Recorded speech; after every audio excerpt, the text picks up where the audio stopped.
Hey, I'm Paul Butler. I'm one of the client partners at New Leaf Training and Development, and I'm so delighted to be joined today by my friend and colleague, Bob Fuhs. Hey, Bob, this program, Time Management, what's it all about? Well, I think for many of us, when we think about time management, it can feel a little bit like herding a flock of wild cats. Most of us don't feel like the Rolling Stones where time is on our side. And so it's really all about the mindset and the skill set that people need to be able to make the most of the limited time that they have. And so we'll be talking about some real significant issues. We'll look at the two main types of time challenges that people have. We'll look at process challenges and people challenges.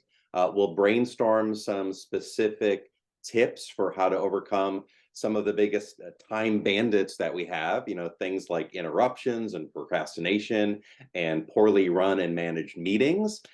We will also look at the important aspect of daily and weekly prioritization and making sure that we have uh, made the most of the time that we have and using our schedules to do that.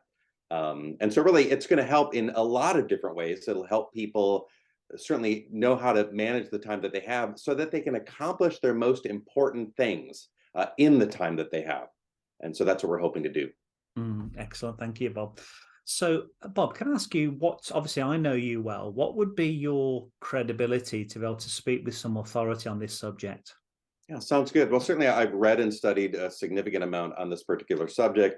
My master's degree is in leadership development. I have a graduate certificate also in organizational development. And so I've spent a lot of my career helping people and organizations certainly be more effective and more efficient and make the best use of both time and resources. So I'm excited to bring a lot of the things that I've learned in my own experience, and also as I've worked with a number of different organizations on this topic. Thanks, Bob. Hey, Bob, finally, before I let you go, I know when I've sat in sessions, I always like to be able to connect with the facilitator. So let me into your world a little bit more. Tell me a little bit more about yourself. Well, I live in Orange County, California. I have been married to my wife, Jill, for about 25 years now, and consider myself a bit of a foodie. So I really enjoy finding and exploring good new restaurants and specifically anything having to do with chocolate desserts. I'm a big fan of. Hey, Bob, thanks ever so much for taking a little bit of time with us today. Appreciate it. Thanks so much, Paul.